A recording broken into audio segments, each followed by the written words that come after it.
भगवान को मंदिर में तलाशते हैं हम लोग, आप इंसान में तलाश रहे हो। कौन हैं वो लोग जिन्हें अपना घर अपना लगता है? जो लोग रोड पे हैं, किसी को टीबी है, कैंसर है, एड्स है, मनोरोगी है, मंदबुद्धि है, मांग के नहीं खा सकते, कर के नहीं खा सकते, छीन के नहीं खा सकते।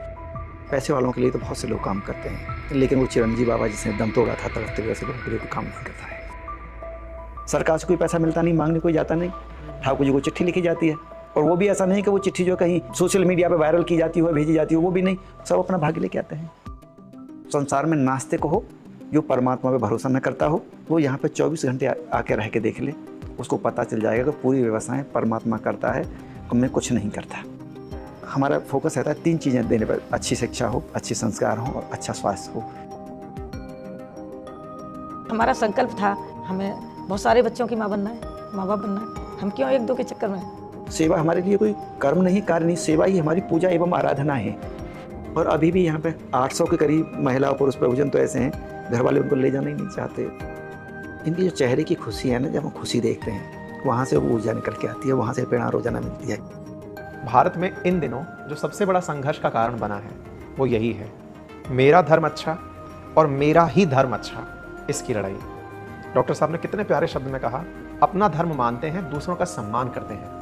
ट्रू भारत। इंसान के रूप में देखने वाला हो ना हो, लेकिन कोई है जो हमें बात कर रहा है। एक एक कर्म का जवाब हम लोगों को देना पड़ेगा। नमस्कार साथियों, स्वागत है आप सभी का अंकित इंस्पायर्स इंडिया पर।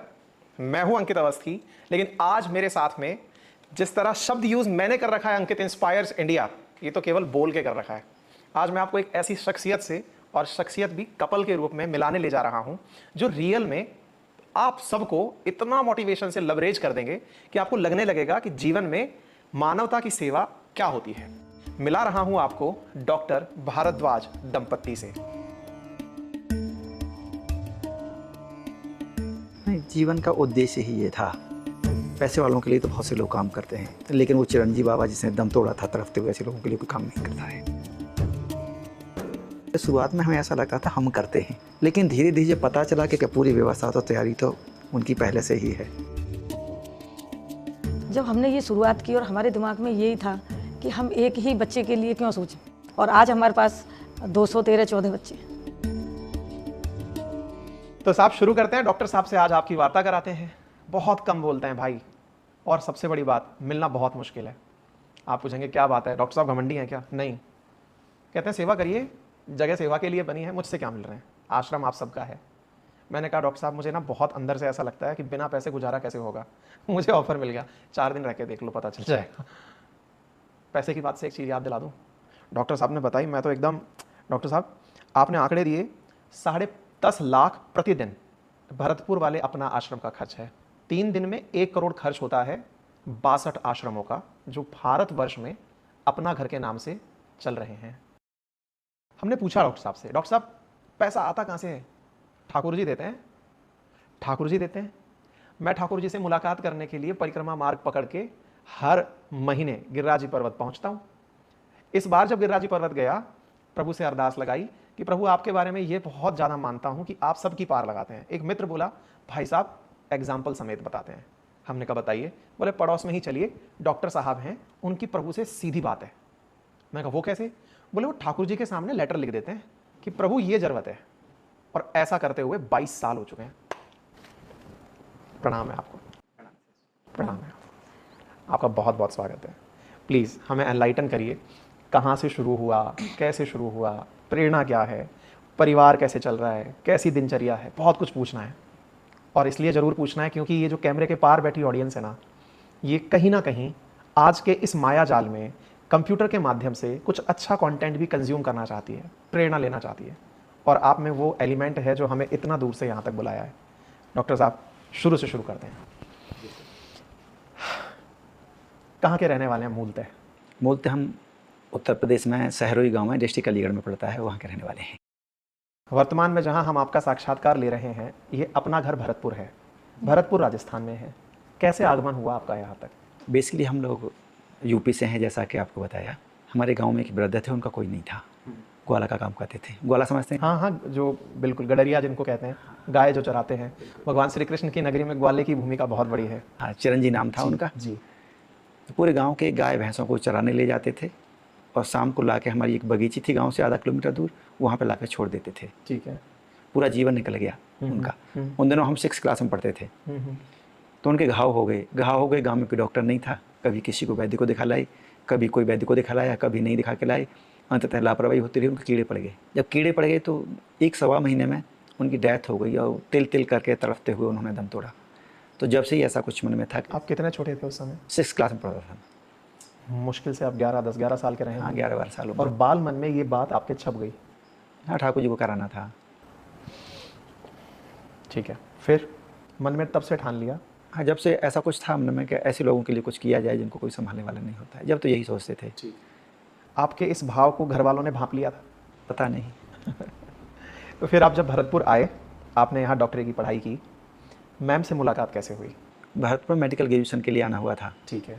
होम्योपैथिक मेडिकल ग्रेजुएशन किया है। ठीक है। माधुरी और हम दोनों 9th क्लास से साथ साथ पढ़े हैं। अच्छा, तो आप भी उसी गांव से बिलोंग करते हैं? नहीं, उस गांव से तो नहीं, पर 3 किलोमीटर हमारा भी गांव है वहीं। अच्छा, ठीक है। तो आपको सर की बात में ये प्रेरणा कि हमें वृद्धों के लिए कुछ करना है, या विशेष रूप से उनके लिए जिनका कोई नहीं है, क्योंकि ग्वालियर की कहानी में वो व्यक्ति है जिसकी किसी ने परवाह नहीं की, कैसे प्रेरणा मिली आपको? सर की बातों में कन्विंस कैसे हुई आप? जी, मेरी जो बेसिक एजुकेशन है, मैं आगरा, मेरे डैडी की सर्विस थी, आगरा रही।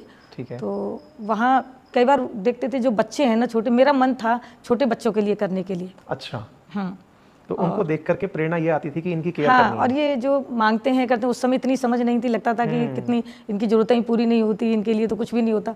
तो बस तब से मन में था कि ऐसे प्रभु जी के लिए भी काम करना है। और उसके बाद जब हम लोग इधर खैर आ गए, खैर तहसील है हमारी। अच्छा। तो 12th तक पढ़ाई हम लोगों ने वहीं की है खैर में। तो उसके बाद फिर जब हमारे डॉक्टर साहब साथ जाते थे और बातें करते थे, तो फिर यही था कि ऐसे प्रभु जी के लिए, ऐसे लोगों के लिए काम करना है। तो आप लोगों का डॉक्टर बनना और साथ साथ ये प्रेरणा रहना, तो ये तो सोने पे सुहागा जैसा था, क्योंकि डॉक्टरी की जाती है इंसानियत की सेवा के लिए। जैसे शिक्षक का कार्य है शिक्षण देना, चिकित्सक का कार्य है चिकित्सा देना, और आपने ये नोबल कॉज और साथ में पकड़ लिया कि सेवा करनी है। तो कभी मन में ये भाव नहीं आया कि इससे अर्थ भी कमाना है? जब हम कर रहे थे तो हमारे मन में एक ही विचार था कि पैसे वालों के लिए तो बहुत से लोग काम करते हैं, लेकिन वो चिरंजीव बाबा जिसने दम तोड़ा था तड़पते हुए, ऐसे लोगों के लिए कोई काम नहीं करता है। और जब कभी भी अर्थ की या कोई किसी भी तरह की बात आती थी तो एक ही सेंटेंस हमेशा दिमाग में आता था कि उनको कौन संभालेगा। इसीलिए ये। तो कॉलेज के टाइम से ही आपने ये काम शुरू कर दिया? हाँ, जैसे पास आउट हुए सेम डे से ही। मेडिकल की पढ़ाई ही इसलिए की कि प्रभु जी की सेवा करने के लिए। मैं पता है, सत्यता पहचानने के लिए आंखों में देखना होता है। सर के आंखों में आज भी चिरंजीव बाबा को याद करके, सॉरी सर मैं आपको वहाँ तक ले गया।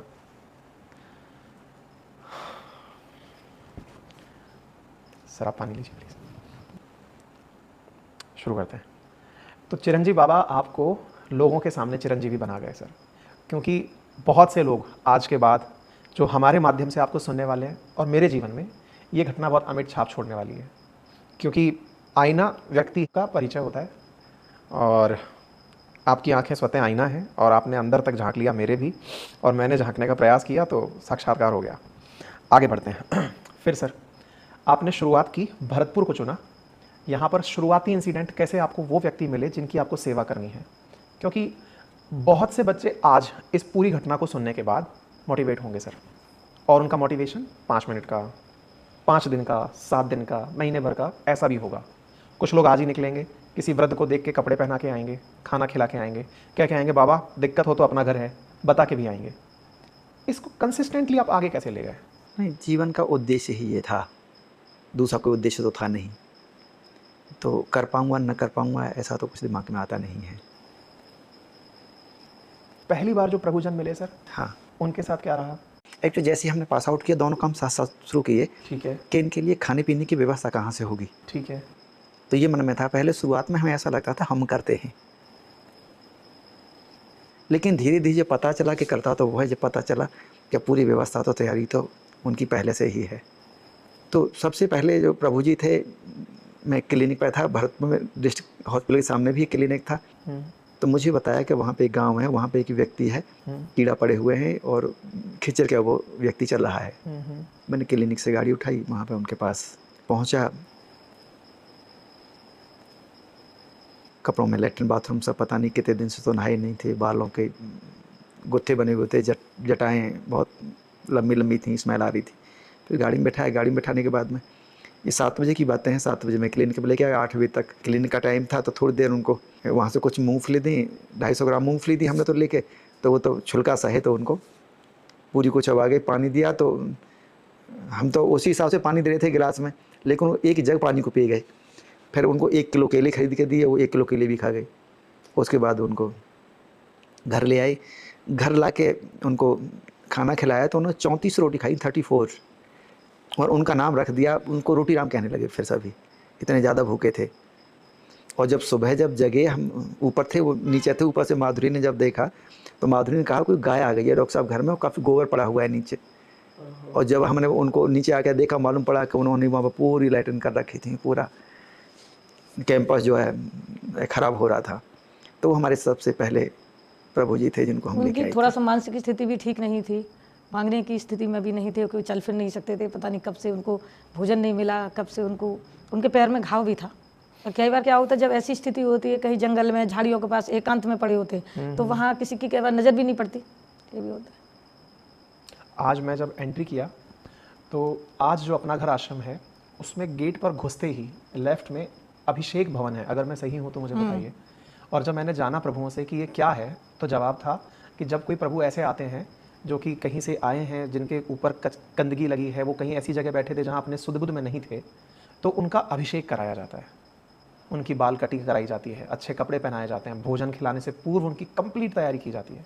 और जब हम प्रभु जी से मिलने वार्ड में पहुँचे, सर मैं एहसास अपने ये साझा कर सकता हूँ कि मैं किसी प्राइवेट हॉस्पिटल के अंदर भी इतनी सफाई से रहते हुए प्रभु जियों को नहीं देखा।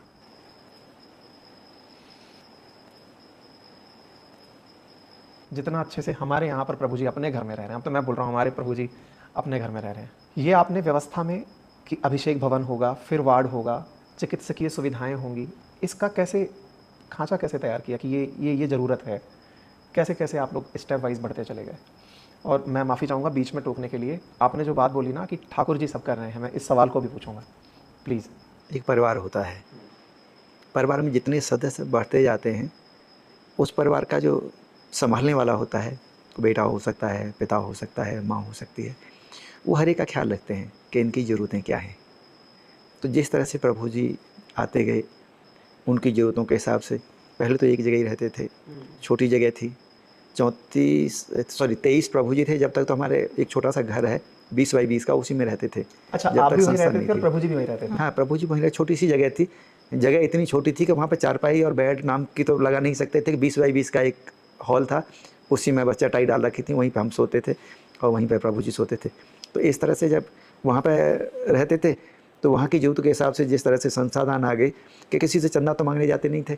जो आता था क्लिनिक से, 2 जगह क्लिनिक थी, एक जगह जहाँ पर आश्रम में यहीं क्लिनिक थी, एक जगह शहर में क्लिनिक थी, उससे ही पूरी व्यवस्थाएँ चला करती थी। तो जिस तरह से फिर प्रभु जी 100 हुए, 200 हुए, 400 हुए, जैसे जैसे ज़रूरत हुई उसके हिसाब से हॉस्पिटल की व्यवस्था। अब यहाँ पे हॉस्पिटल है कैंपस में ही। हाँ, हमने देखा सर। हाँ, तो उस हॉस्पिटल में जनरल ऑपरेशन जितने भी हैं, गायनी के हैं, जनरल सर्जरी हैं, ये सभी ऑपरेशन इन हाउस हो जाते हैं, डेंटल सर्जरी इन हाउस हो जाती हैं।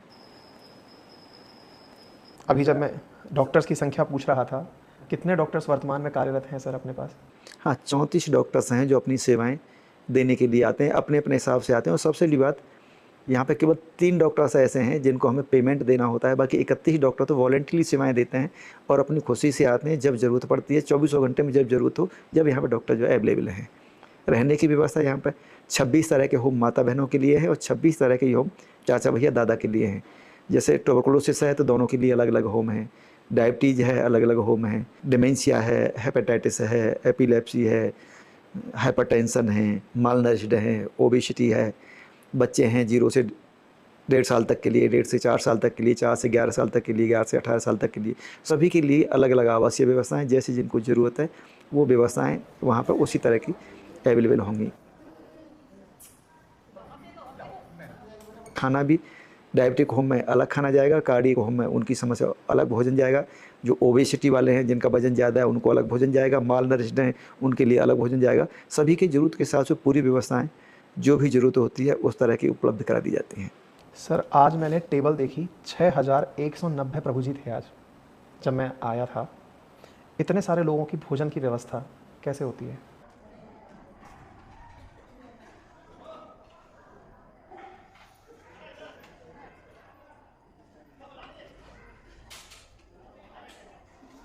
आज से 20 साल पहले कोई पूछता तो ऐसा लगता कि हम करते हैं, अब तो पता ही नहीं चलता, अब तो ठाकुर जी करते हैं। पूरी व्यवस्था जितनी भी है ठाकुर जी को करनी होती है। यहाँ पर रोजाना 15 कुंटल आटा लगेगा, वो ठाकुर जी को भेजना होता है। 6.5 कुंटल चावल लगेंगे, 7 कुंटल वो ठाकुर जी को भेजने हैं। दालें 3.5 कुंटल ठाकुर जी को भेजनी है। 1.5 कुंटल चीनी ठाकुर जी को भेजनी है। 30 कुंटल सब्जी की ज़रूरत होती है। जो भी ज़रूरत होती है, चाहे केवल ऐसा ही नहीं, वस्तुएँ खाने की हो, मेडिसिन हो, दाल चावल आटा हो, डॉक्टर हो, इंजीनियर हो, आर्किटेक्ट हो, ज़मीन हो, बिल्डिंग मटेरियल हो, सब ठाकुर जी के लिए रोज़ाना चिट्ठी लिख दी जाती है बोर्ड पर। और आवश्यक रूप से जो लिखा जाएगा वो आएगा ही आएगा। कभी ऐसा नहीं होता कि ठाकुर जी को लिए लिखा जाए और नहीं आए। बशर्ते कई बार जब विलम्ब हो जाता है तो हमें पता चल जाता है। विलम्ब का मतलब अभाव नहीं है, कमी नहीं है। विलम्ब का मतलब ये है कि हमारे स्तर पर कोई कमी है, हम अपना काम ईमानदारी से नहीं कर रहे, हमारे काम में कोई बेईमानी है।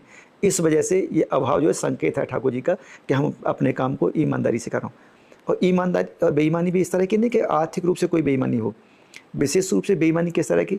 सेवा की। रात को कोई कॉल आता है 2 बजे कि एक गौ माता वहाँ पर पड़ी है, एक्सीडेंट हो गया है, संयोग से रात में ड्राइवर आया नहीं, नाइट ड्यूटी वाला, और हम ये कह दें कि ड्राइवर नहीं है। वो सबसे बड़ी बेईमानी है कि ड्राइविंग तो मुझसे आ जाती है, मैं एनिमल एम्बुलेंस उठाऊँ और मैं चला जाऊँ। इस तरह की बेईमानी अगर हम करते हैं तो ठाकुर जी देखते हैं कि तुम बेईमानी कर रहे हो, अपना काम ईमानदारी से करो। जब हम अपना काम ईमानदारी से करते हैं तो ठाकुर जी कर देते हैं। डॉक्टर साहब, दिनचर्या क्या रहती है आपकी? सुबह 5:30 बजे के आसपास जगना होता है, 4:30 से 5 बजे के बीच में जगना होता है। उसके बाद मैं 6:30 बजे तक अपनी दिनचर्या जो भी, और 6:30 बजे से राउंड पे चले जाना, सभी प्रभुजनों से एक बार सभी बिल्डिंगों में जाना, मेडिसिन जिनको देनी है, मिलना है, जो भी समस्याएं वो 12-1 बजे तक पूरी हो जाती है। उसके बाद फिर ऑफिस के जो भी कार्य होते हैं, दैनिक कार्य, उनको देख लेते हैं। उसके बाद में शाम को 8 बजे से लेके 10:30 से 11:30 बजे तक जो भी जितना भी टाइम लगता है, उसमें जो भी इस तरह के कार्य होते हैं जो दिन में समय नहीं मिलता है, थॉट लेवल के जो कार्य होते हैं या आइडियोलॉजी विचारधारा पर जो काम करने के कार्य होते हैं, वो फिर उस समय। एक बहुत ही व्यक्तिगत सवाल, भगवान को मंदिर में तलाशते हैं हम लोग, आप इंसान में तलाश रहे हो। मूर्ति पूजा, इंसान पूजा, ये एक है, ये कब जान लिया था? एक घटना हुई थी इनिशियली, जब हमारा क्लिनिक बहुत अच्छा चलता था, मतलब नंबर ऑफ पेशेंट शायद ठाकुर जी ने को अभाव न रहे इसीलिए किया होगा। तो उस समय तो हम डॉक्टर से भी नहीं लगते थे शुरुआत में। तो नंबर ऑफ पेशेंट ये मान के चलें कि 200-150 से 200 पेशेंट हम पर डे देखते थे। मैनेजमेंट नाम से कुछ नहीं आता था, बिल्कुल गांव की पृष्ठभूमि थी, तो ज़्यादा समझ भी नहीं थी मैनेजमेंट की, या सामाजिक ज्ञान भी बहुत ज़्यादा नहीं था। एक दिन क्या हुआ कि नंबर ऑफ पेशेंट बहुत ज़्यादा थे और हमारे यहाँ पे आटा ख़त्म हो गया था।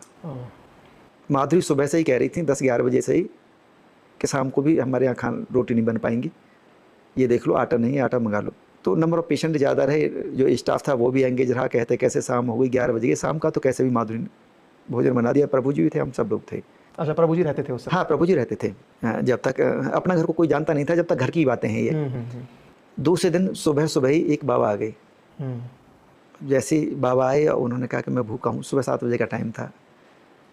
मैंने ऊपर माधुरी को बताया, माधुरी बाबा है और इनको खाना खिलाना है। माधुरी ने कहा कि आपको पता ही है आटा तो बिल्कुल भी नहीं है, लेकिन जो परोथन होता है ना, जो आटा आटे पे लगाते हैं, जो रोटी पे लगाते हैं, जो मैंने कहा वो देखते हो, उससे 2 रोटी तो बन जाएंगी। जय हो। हाँ, तो उससे माधुरी ने 2 रोटी बनाई। 2 रोटी बना के मैं बाबा को दे के आया। तो मैंने कि माधुरी के पास में गया, दोबारा भी कुछ 3 रोटी बनी उसकी। अच्छा। 2 तो एक बार ले गए। हाँ। फिर दोबारा 1 रोटी देने गए तो वहाँ तो बाबा ही नहीं मिले, कोई दिखा ही नहीं हमें। तो डॉक्टर साहब ने कहा पता नहीं कहाँ गए बाबा। हाँ, खूब देखा, मतलब इतना कहीं दूर दूर भी दूर नहीं तक था। कहीं नहीं, जंगल में घर है, ऐसा भी नहीं कि भाई कोई इधर गली में चले गए। हाँ, जंगल में था, वहाँ पे वो मिले नहीं। और उनके आधे घंटे बाद ही एक आदमी एक बैग लेके आटे का आ गया कि मैं अपना घर को देने के लिए आया हूँ। तो जब से पता चला कि पूरी व्यवस्था ठाकुर जी करते हैं। आप जब बातें बता रहे हो ना, मेरे रोए खड़े हो जा रहे हैं।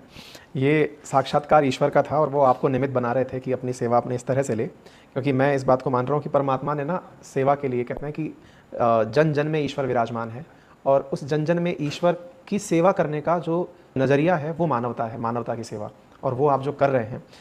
तो फिर ये अपना घर शब्द कैसे दिमाग में आया, और कब से आपने कहना शुरू किया कि ये अपना है, कि कोई भी वृद्ध है तो ये अपना है? ये तो शुरू से ही था, शुरू से ही ये था कि जो भी आएंगे असहाय लावारिस बीमार के रूप में, उनको सबको अपनाएंगे। लेकिन जब हमें इतनी अकल नहीं थी कि दुनिया में इतने लोग हैं, हम सोचते थे पूरे जीवन में 50-100 मिल जाएंगे, 200 मिल जाएंगे, इससे ज़्यादा मिलेंगे नहीं, और इतनी व्यवस्थाएं तो हो ही जाएंगी। तो ये शुरुआत तो वेरी बिगिनिंग से, शुरुआत से ही अपना घर नाम रखा था कि अपना घर ही, कि शुरुआत से अपना घर की थी, फिर बनाया, एक ज़मीन खरीदी, पहले 2 बीघा ज़मीन खरीदी, उसमें निर्माण कार्य शुरू किया, वो बना के तैयार हुआ तो अपना घर वो शुरू से ही। अच्छा डॉक्टर साहब, अभी ना बहुत से ऑडियंस इस बात को समझते हुए ये समझ रहे होंगे कि आप लोगों की सेवा कर रहे हैं, लेकिन वो लोग कौन से हैं जिनकी आप सेवा कर रहे हैं? इसका स्पष्टीकरण हमें इसलिए ज़रूरी है क्योंकि जब मेरी आपसे पहले बात हो रही थी तब एक सेंस जनरेट किया था हमने कि 18 से लेके 60 साल तक के लोग, और वृद्ध तो 60 के बाद भी होते हैं।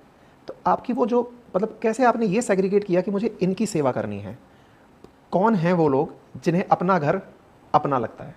हाँ, वो चिरंजीव बाबा थे ना, बस वही एक धारणा थी कि उनको कोई संभालने वाला नहीं था, उनका घर परिवार में कोई नहीं था। यहीं से सवाल आता है कि क्या हम इसे वृद्धाश्रम बोल सकते हैं? बिकॉज वृद्धाश्रम में भी आजकल का जो सिटीज़ में कल्चर आ रहा है कि बच्चे अपने पेरेंट्स को नहीं संभालना चाहते, वृद्धजनों को नहीं संभालना चाहते, और वो वृद्धाश्रम में छोड़ देते हैं। तो क्या अपना घर वृद्धाश्रम है? वृद्धाश्रम नहीं। हाँ, तो वो जो लोग रोड पे हैं, किसी को टीबी है, कैंसर है, एड्स है, मनोरोगी हैं, मंदबुद्धि हैं, मांग के नहीं खा सकते, कर के नहीं खा सकते, छीन के नहीं खा सकते, और बीमार पड़े हुए हैं, और उनको ये उम्मीद है कि मुझे कोई आके संभाले। और ज़्यादातर तो उम्मीद छोड़ चुके होते हैं, उनको पास जब हम कई बार लेने जाते हैं तो उनको भरोसा भी नहीं होता कि मुझे कोई आएगा और इस तरह से लेके जाएगा और इस तरह की कोई सेवा भी करेगा। तो इस तरह के जो प्रभुजन हैं, बस ये हमारे टारगेट ग्रुप होते हैं। इनके लिए विशेष रूप से घर वाले साथ छोड़ देते हैं, परिवार वाले साथ छोड़ देते हैं, समाज वाले साथ छोड़ देते हैं। गवर्नमेंट की कोई स्टेट गवर्नमेंट की या सेंट्रल गवर्नमेंट की कोई योजना नहीं है। योजना से एक सवाल, आयुष्मान भारत, चिरंजीवी योजना, फ्री मेडिकल फैसिलिटीज़, ये योजनाएं हम जनता के बीच में चर्चा करते रहते हैं, फिर क्यों आपके पास कोई आएगा? आपको पता है कि सबसे पहले तो इन योजनाओं के लिए आपको कोई अपनी आईडी चाहिए, अपना राशन कार्ड चाहिए, आयुष्मान कार्ड चाहिए, कोई न कोई कार्ड चाहिए। उनके पास कोई आईडी नहीं होती। इनके लिए तो अगर हॉस्पिटल में अगर एडमिट होना है, हॉस्पिटल का लाभ लेना है, किसी सरकारी योजना का लाभ लेना है, तो आपको पात्रता चाहिए। पात्रता के लिए क्या चाहिए? पहचान पत्र चाहिए। इनके पास तो कोई आईडी नहीं होती है। ये तो अपना नाम बताने की भी स्थिति में नहीं होते। कई बार तो हमें उनको नाम देना होता है। जय हो, जय हो, जय हो। जब वो महीनों में, सालों में ठीक होते हैं, उनकी थोड़ा मेमोरी आती है, तब वो अपना नाम बताते हैं या पता बताते हैं, तब आगे फिर नामकरण नए जीवन के साथ अपने घर में। बाद में जब सही होते हैं, जब अपना असली नाम बताते हैं, फिर उनको 2 नाम हो जाते हैं। हाँ, तो कभी ऐसा हुआ है यहाँ पर डॉक्टर साहब की प्रभु जी ठीक हुए, उन्होंने होश में आके अपना परिवार बताया और अपना घर ने उन्हें ढूंढ के पहुँचाया? क्योंकि मुझे जो नंबर्स पता चले, 35,000 प्रभुजियों की अभी तक सेवा की जा चुकी है, 26,000 ठीक होकर जा चुके हैं। तो ये जो जा चुके हैं, इसको कैसे खोजते हैं आप? क्योंकि पहले तो इनको सबने छोड़ दिया था, कैसे फिर आप इन्हें तलाशते हैं? एक पुनर्वास टीम है यहाँ पर, मेल और फीमेल दोनों तरह के प्रभु जी के लिए। उसमें 6 सेवा साथी हमारे दिन रात लगे रहते हैं। जैसे प्रभु जी आएंगे, सबसे पहले उनसे एड्रेस ही लिया जाता है। ओके। जब ही से शुरुआत हो जाती है और अंत तक, जब तक वो यहाँ पर रहते हैं। 1 महीने बाद नहीं पूरा पता ठीक से नहीं दिया तो 1 महीने बाद फिर बात करेंगे, 1 महीने बाद फिर बात करेंगे, 1 महीने बाद फिर बात करेंगे। और जब तक ये स्पष्ट नहीं हो जाता है कि ये बात करने को उपरांत कोई पता नहीं बता पाएंगे, जब तक वो उस टीम के साथ में ही रहते हैं। जैसे ही पता पूरा चल जाता है तो पुलिस प्रशासन के माध्यम से सभी थानों के नंबर बहुत इजीली नेट पर अवेलेबल होते हैं। गांव के सरपंच के नंबर इजीली मिल जाते हैं अब तो। लोकल एनजीओ के नंबर मिल जाते हैं। बड़े कोई शॉपिंग सेंटर है कोई गांव में, या कोई बड़ा हॉस्पिटल है, उनके नंबर मिल जाते हैं। तो उनके माध्यम से नेट से नंबर सर्च करते हैं, उनके परिजनों तक पहुंचते हैं, परिजनों से बात करते हैं। परिजन पहले तो ये देखते हैं कि वो पहले जैसे हैं या बदल गए हैं। जब उनकी बात कराते हैं, उनके पास वीडियो कॉलिंग से कॉल कराते हैं, जब उनको पता चलता है अब तो ये प्रोडक्टिव हो गए हैं, अब हमारे घर के लिए उपयोगी हैं, वो ले लेते हैं। या कुछ बिछड़ गए होते हैं, खो गए कहीं, हाँ, अननोइंगली बिछड़ गए होते हैं, इलाज के लिए ले गए थे हॉस्पिटल, लेकिन वहाँ से बिछड़ गए, तो वो तो ढूंढ रहे होते हैं, वो तो बड़ी आसानी से ले लेते हैं। और अभी भी यहाँ पे 800 के करीब महिला और पुरुष प्रभुजन तो ऐसे हैं, घर वाले उनको ले जाना ही नहीं चाहते। वो घर वाले हैं, उनके घर वाले हैं, पता चल गया है, बात भी होती है। कुछ ने तो यहाँ के नंबर ब्लॉक कर दिए हैं कि कहीं दोबारा घर में ना आ जाए, मना कर देते हैं, आप ही रखो। हाँ, आप ही रखो। 800 से 850 के करीब इस तरह के प्रभुजन हैं। मानवता का पतन दिखता है। फिर आप लोगों के साथ इस पूरे कालखंड में जब आप इस तरह से प्रभु जियों की सेवा कर रहे थे, क्या कभी सामाजिक आक्षेप नहीं आया? क्योंकि साइमल्टेनियसली बहुत सारे ऐसे संस्थान भी हैं, आप इससे बुरा ना मानेगा, कि जो ये कहते हुए पाए जाते हैं कि हम ये चैरिटेबल काम कर रहे हैं, लेकिन उस चैरिटी की आड़ में वो धन अर्जन कर रहे हैं, वो चैरिटी की आड़ में अंग तक बेच दे रहे हैं, महिलाओं का देह व्यापार कर रहे हैं। क्या आप पर कभी समाज के ऐसे आक्षेप या किसी ने आपको इस नज़रिए से देखने की चाहत की? और अगर ऐसा हुआ तो फिर कौन सी आपके अंदर की स्ट्रेंथ थी जो आपने अपने आप को इन सब से बाहर रखा? एक निठारी कांड हुआ था, आपके संज्ञान में हो तो। जी जी जी। तो निठारी कुछ बच्चों की मौत से रिलेटेड मामला था। हाँ, कुछ बच्चों के अंग निकालने का था या किस तरह से था, इसी तरह से था जी। तो हमारे यहाँ पर मोक्षधाम था जी। यहाँ पे इतनी ज़्यादा प्रभुजन गंभीर आते हैं, कुछ तो रास्ते में ही दम तोड़ देते हैं, कुछ 2 दिन में 4 दिन में रहने के बाद दम तोड़ देते हैं, लंबी सांस लेते हुए आते हैं। ठीक है। कि ट्रीटमेंट तो मिला नहीं होता है उनको। ठीक है।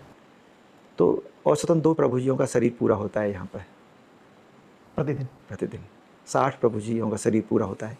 तो उस दिन निठारी कांड हुआ तो कुछ लोगों को ऐसा लगा कि अपना घर, मुझे लगता है कि दुनिया की फास्टेस्ट ग्रोइंग ऑर्गेनाइजेशन है। इतनी तीव्र गति से मुझे नहीं लगता कि दुनिया में कोई ऑर्गेनाइजेशन बड़ी हो। तो कुछ लोगों को लगा होगा कि ये पैसा कहीं 2 नंबर से ही आता है, 1 नंबर से तो आता नहीं।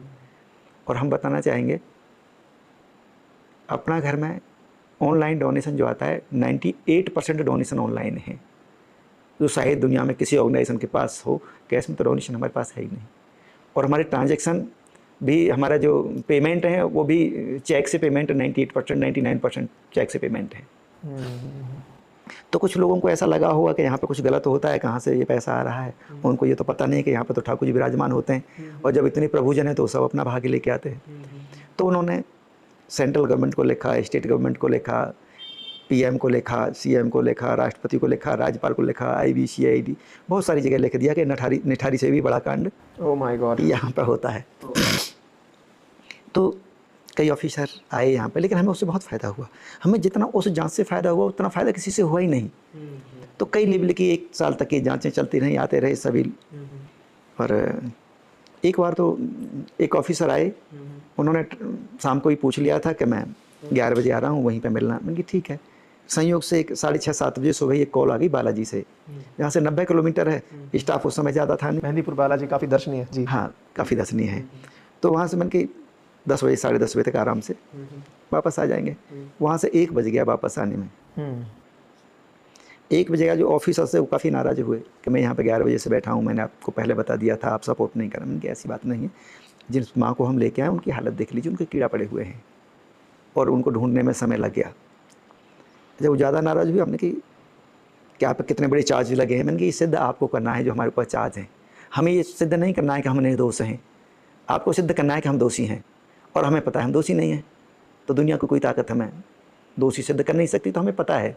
तो इस तरह की बातें बहुत ज़्यादा नहीं चली, लेकिन जब चली तो एक ही आदमी ने ये सब काम कर दिया किसी ने, और सब कुछ अपने आप होता है यहाँ पे। डॉक्टर साहब, आपने शुरुआत में कहा ठाकुर जी, लेकिन जब मैं आपके अपने घर में टहल रहा था तो मुझे एक ऐसा स्थान दिखा जिसे देख करके हमारी पूरी टीम हैरान थी।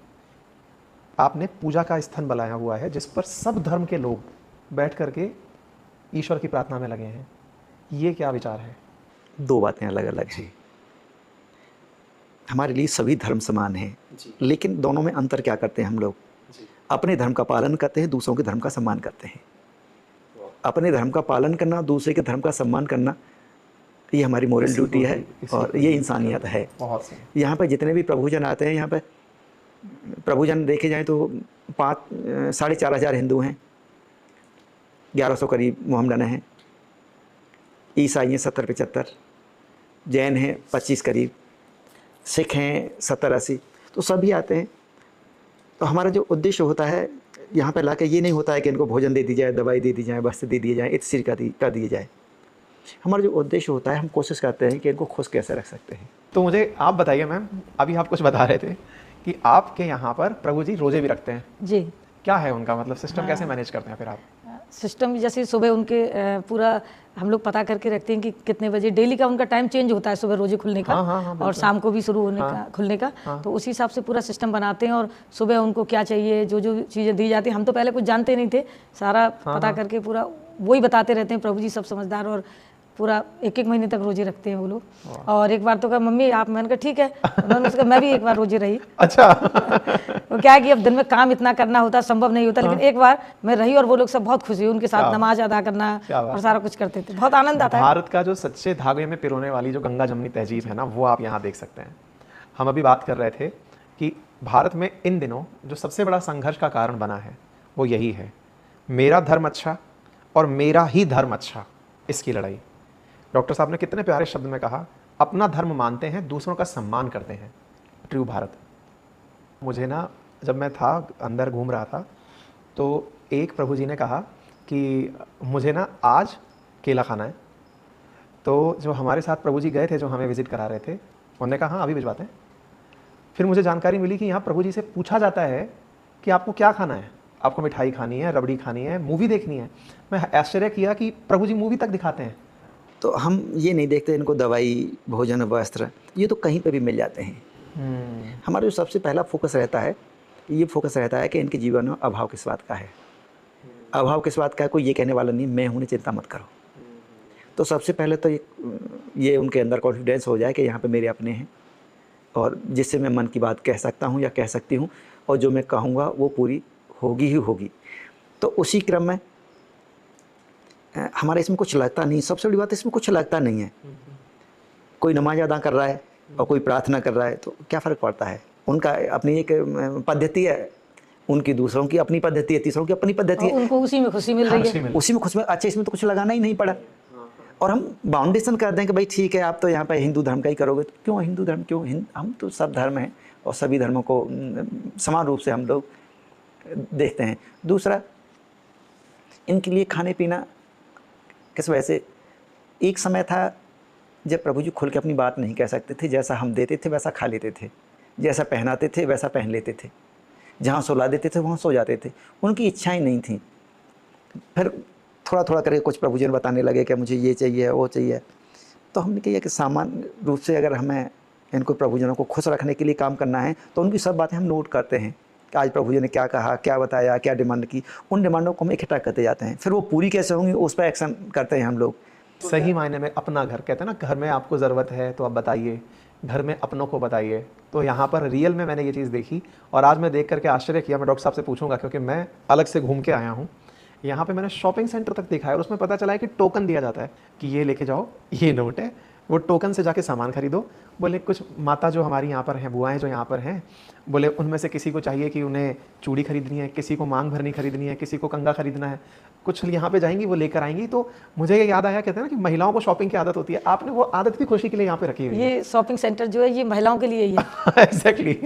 तो उनकी पसंद जो भी होती है, और उसमें भी उनके ब्रांड नेम होते हैं। अच्छा। हाँ, फिर क्रीम लेनी है तो फेयर एंड लवली ही लेनी है, किसी को विको लेनी है, किसी को बोर प्लस लेनी है, मतलब पाउडर भी लेना है तो इसी तरह से लेना है। तो फिर साबुन तो लेना ही लेना है, सब यूज करेंगे, क्रीम सब यूज करेंगे, पाउडर सब यूज करेंगे, तेल सब करेंगे, चूड़ी सब करेंगे, बिछुआ सब करेंगे। तो क्यों उनकी पसंद का दे दिया जाए। इसमें कोई अंतर नहीं आता, केवल इस सिस्टम का अंतर आता है, हम उनकी भावनाओं का ख्याल करते हैं, बस इतना अंतर आता है, इसके अलावा कोई अंतर नहीं होता। तो हमने विचार किया कि हम इन प्रभुजनों को, सभी को बीमार हालत में हैं, संभाला भी नहीं जा सकता, इनको तो बाजार ले जा नहीं सकते, तो हम छोटा सा बाजार यहीं पे क्यों न बना दें।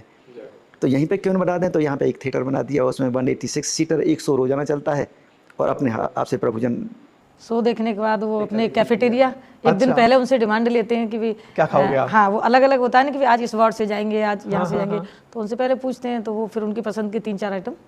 अच्छा, उनको पहले मूवी दिखाई जाती है, पसंद की मिठाई खिलाई जाती है और फिर शॉपिंग भी कराई जाती है। हाँ, मिठाई नहीं, जैसे उनको आइसक्रीम की इच्छा है तो आइसक्रीम बनती है, पॉपकॉर्न की है तो पॉपकॉर्न बनेंगे, इडली डोसा जो भी है, जो कोई भी मिठाई है जो उनकी चॉइस है। 34 आइटम बनते हैं, 34 आइटम्स कैफेटेरिया में बनते हैं, उनमें से कुछ जो भी डिमांड होती है, केवल वेज हो बस इतनी बाध्यता है। इसके अलावा कोई बाध्यता नहीं। जो आपको, जो यहाँ पे कैफेटेरिया में नहीं बनता है, वो अगर भरतपुर में मिलेगा, आगरा में मिलेगा, दिल्ली में मिलेगा, जहाँ से मिलेगा उनको मंगा के जरूर दिया जाएगा। ऐसा नहीं है कि डॉक्टर साहब आप ना इतनी बड़ी बात बता रहे हो।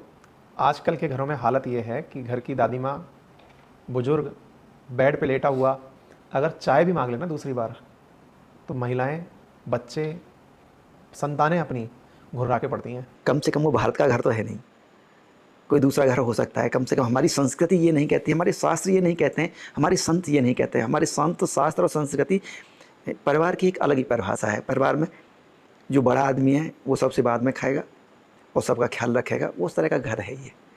डॉक्टर साहब, वृद्धजनों को लेकर के ना, ये जो आपने एक लाइन बोली थी कि ये प्रोडक्टिव नहीं बचे, ये पता नहीं लोगों के दिमाग में कंसीव होता जा रहा है कि अब तो ये काम का ही नहीं बचा, अब तो ये खाली बैठा है, अब क्या करेगा। और आपके मैं यहाँ देख रहा हूँ मेजॉरिटी वृद्ध हैं, हर उम्र के हैं, लेकिन उसमें वृद्ध भी हैं। अब ऐसी स्थिति में आप उनकी खुशी के लिए इतना ख्याल रख रहे हो।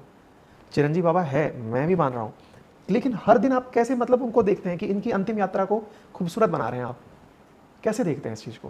प्रेरणा बताओ ना, चिरंजीव बाबा के साथ में और कुछ भी जो रोज़ आपको प्रेरित कर रही है। इनकी जो चेहरे की खुशी है ना, जब हम खुशी देखते हैं वहाँ से वो ऊर्जा निकल के आती है, वहाँ से प्रेरणा रोजाना मिलती है। किसी के चेहरे पर उदासी होती है तो उदासी न रहे, इसके लिए हमें काम करना होता है। किस तरह से हमेशा हंसे खेलते और मुस्कुराते हमेशा रहें। उनकी जीने की जो चाह है ना, वो दिखाई देती है कि हाँ अब ये अपने उस दौर से निकल के इनके अंदर भी उत्साह है जीवन जीने का। ये ना इंसान में जब वो जीवन में खुद के दम पर कुछ करने लगता है तो उसके अंदर एक भाव आ जाता है कि ये मैं कर रहा हूँ। और आपने ना आज मुझे एक बहुत अच्छा आंसर दिया कि शुरुआत में वो भाव था, कुछ दिनों बाद चला गया कि मैं कुछ नहीं कर रहा हूँ, सब ठाकुर जी कर रहे हैं। और घर में ना हर आदमी इस अहंकार से ग्रसित है, कुछ अंश मुझ में भी है। जब मैं मेरे बच्चों को डांटता हूँ, कल से मैं नहीं डांटूंगा, जो मुझे लगता है ना कि ये मैं कर रहा हूँ, तुम ऐसा क्यों नहीं कर रहे हो। लेकिन आपने आज मुझे गुरु पूर्णिमा के दिन वरिष्ठ जनों का सम्मान और आपने मुझे ज्ञान दे दिया है।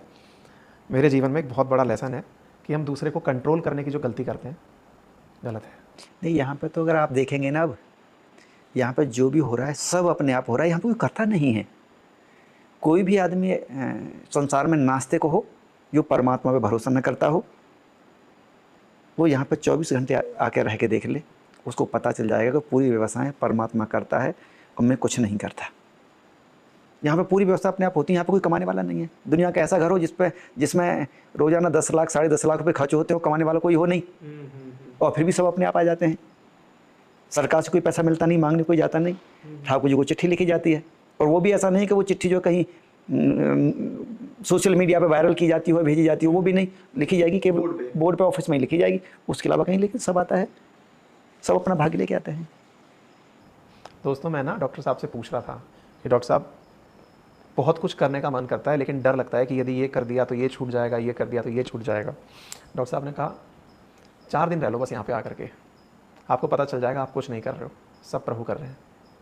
और सच है, जो जीवन स्तर यहाँ पे मैंने आज वृद्धों का देखा, इतनी साफ सफाई। डॉक्टर साहब, मैं हैरान रह गया, बेड के नीचे कमोड लगाया हुआ है। ये क्रिएटिविटी डेफिनेटली नयापन है, ये मतलब पेटेंट होने वाली चीज़ है। बेड के नीचे कमोड, ऊपर सिस्टम लगा हुआ है, ये क्या है डॉक्टर साहब? हुआ क्या, एक मैं ये तो यहाँ की हमने बताया ना, हमें जब ऐसा लगता है कि इनके लिए क्या ज़रूरत है, हमारा फोकस उसी पर रहता है, और तो कोई जीवन में है नहीं सोचने के लिए।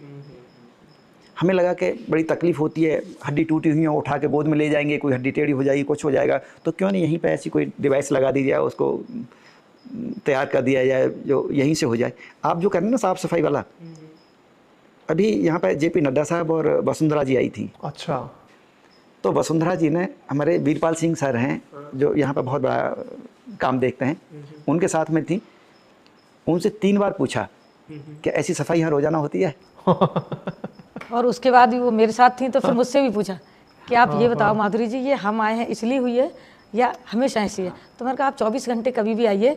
और हमें तो तब पता चला था जब आप आधे रास्ते आ गए हो, भरतपुर यहाँ से 12-13 किलोमीटर आप आधे रास्ते आ गए, तो पता चला कि आप आ रही हैं। साहब, मैं सफाई देख के हैरान हो गया। हाँ, तो साफ़ सफाई में तो जो भी आते हैं ना, वो यही कहते हैं ज़्यादातर कि यहाँ पर रोज़ाना ऐसी होती है, और जो रोज़ाना आते हैं उनको पता है कि हाँ रोज़ाना ऐसी होती है। और सबसे ज़्यादा प्रभु जी हैं गंदगी करने वाले, कहीं भी कर देते हैं। अब सफाई का तो ये एक तरफ से होती आती है, दोबारा फिर वहीं से शुरू हो जाती है। यहाँ पर 1700 प्रभु जी ऐसे हैं जो लैट्रिन बाथरूम बसरों में करते हैं। पूरे इंडिया में एक जगह कहीं इतनी लैट्रिन साफ़ नहीं होती होंगी जितनी यहाँ पर हाथ से रोज़ाना साफ़ होती हैं। 1700 प्रभु जी ऐसे हैं।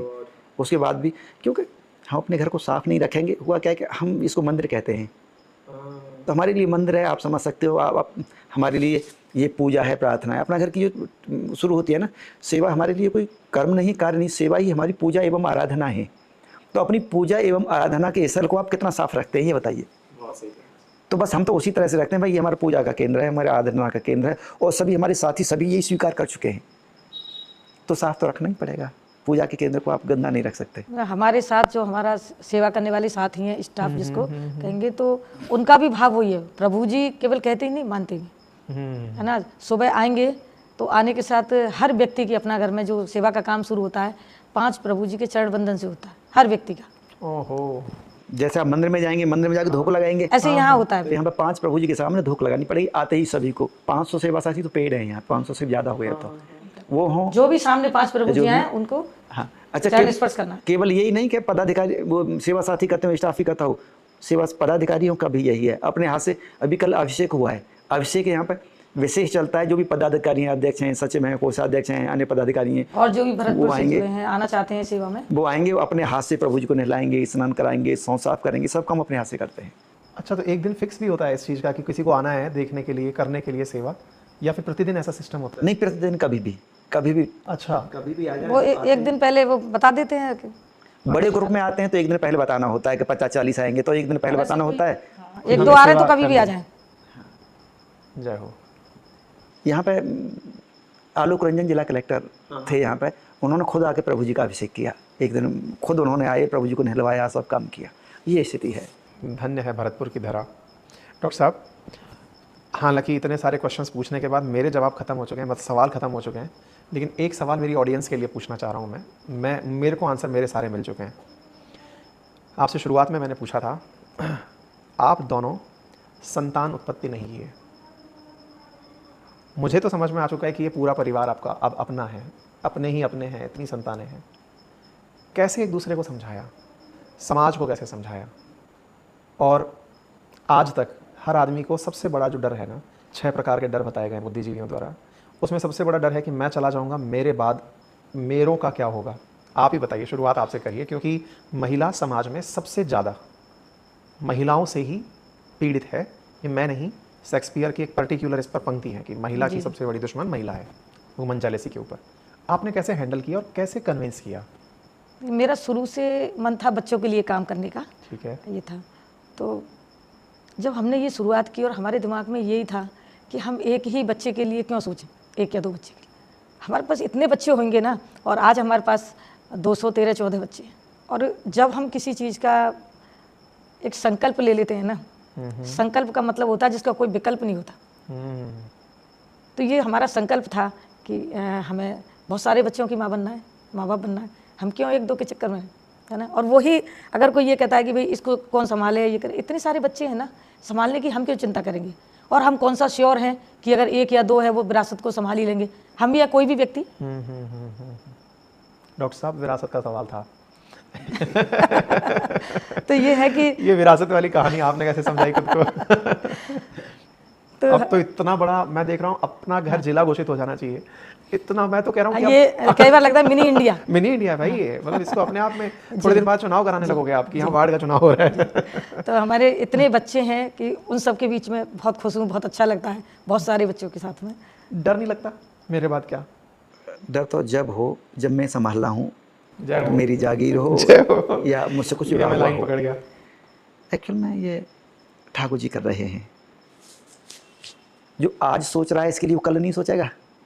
आज भी तो ठाकुर जी सोच रहे हैं इसके लिए, आज भी तो उन्होंने संभाल रखा है, वो कल नहीं संभालेंगे। होता है क्या है कि हम अपनी ड्यूटी को ईमानदारी से करें,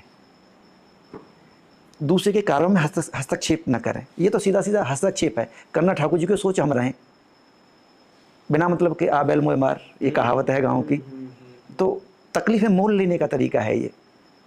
इसको ठाकुर जी चला रहे हैं, ठाकुर जी चलाएंगे, और दुनिया में ऐसी कोई शक्ति नहीं है।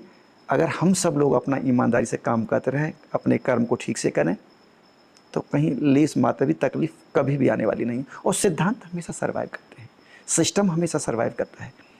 अभी आप देखिए सिस्टम में हमें ये पता होता है 61 आश्रम और 62 आश्रमों में भी किस बेड पर बेड शीट नहीं है, किस पिलो पर पिलो कवर नहीं है, किन प्रभु जी ने खाना नहीं खाया, खाना नहीं खाया तो दूध दलिया फल में से क्या दिया, किसने दिया, कितनी मात्रा में दिया, इतना तक हम लोगों को पता होता है। सिस्टम काम करता है, सिस्टम काम करेगा।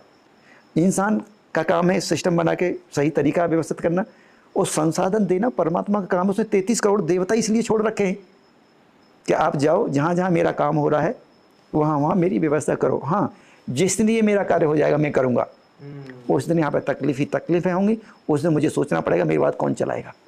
ये काम तो उनका है ना, तो मेरा सोचने का काम ही नहीं है। हमारा सोचने का काम ही नहीं है किसी भी स्तर पर। सब चलेगा, बहुत अच्छी तरह से चलेगा, अब से ज़्यादा अच्छा चलेगा।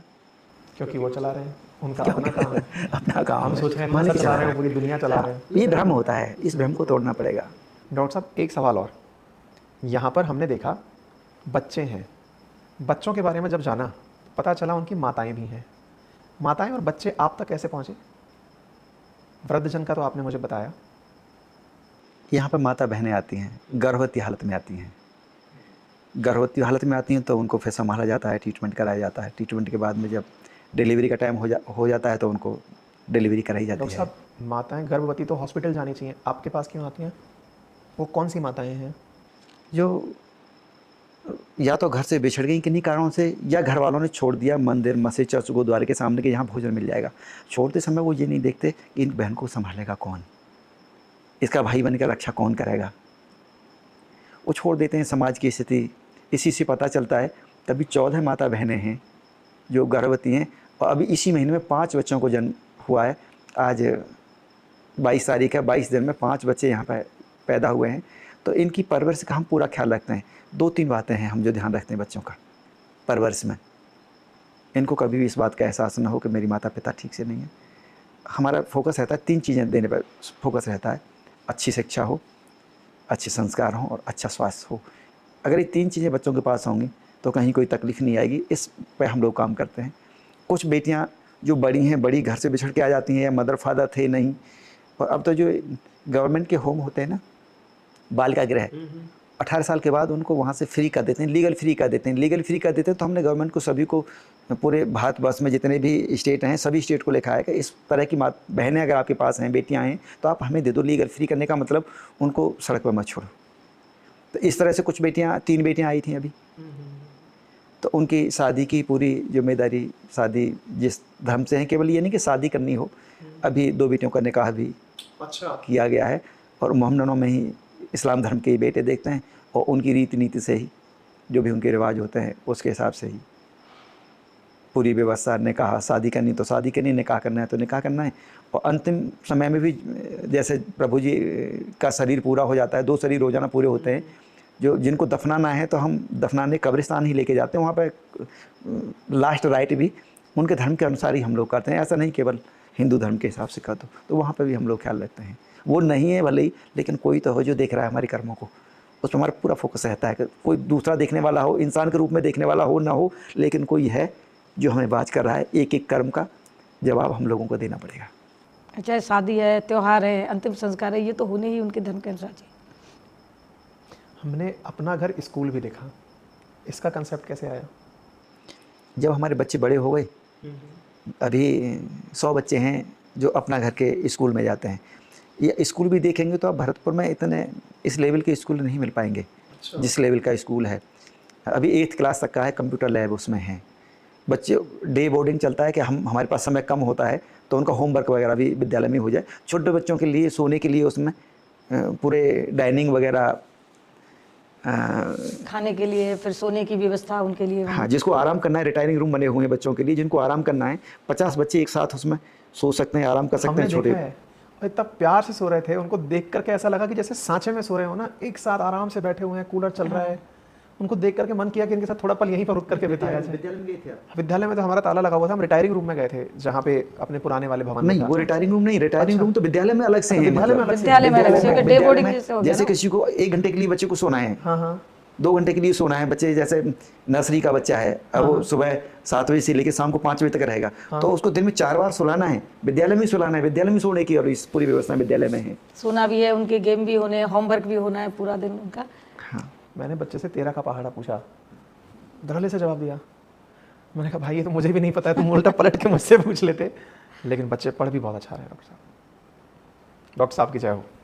प्रभु जी को इतने सारे प्रभु जी मैनेज करने होते हैं। आपने 62 आश्रम बताए, एक नेपाल में बताया। इतने सारे लोगों में से मैं अपनी छोटी सी टीम के प्रबंधन में परेशान हो जाता हूँ। लेकिन आपका ना ठाकुर जी पर जो विश्वास है, ये इसका भी जवाब मुझे दे रहा है कि आपके पास 500 वैतनिक प्रभु जी काम कर रहे हैं, सहयोगी काम कर रहे हैं, और आप उनका प्रबंधन कर पा रहे हैं। अगेन संभवतः यही होगा कि ठाकुर जी की ही दया जी। से ये हो रहा है। बाय द वे, पूरी इंडिया में सुनने वाले हमारे लिसनर्स ये जान लें कि ठाकुर जी हम भगवान श्री कृष्ण को बोलते हैं। हम जिस भूमि से बिलोंग करते हैं, मैं अलवर से, डॉक्टर साहब भरतपुर में हैं, गिरिराजी पर्वत, मथुरा, वृंदावन, यहाँ भगवान श्री कृष्ण को ठाकुर जी के नाम से सेवा दी जाती है, सेवा की जाती है। और हमारे ठाकुर जी हमारी सबकी इसी तरह से परवरिश करते रहें और हमें इतना सक्षम बनाएं कि जीवन में जिसे हमसे थोड़ी भी उम्मीद हो, हम उसके कुछ काम आएँ। ये अपने घर की सही प्रेरणा है। इसी के साथ हम इस कहानी को यहीं विराम देने का प्रयास करते हैं। आप सभी का बहुत बहुत धन्यवाद।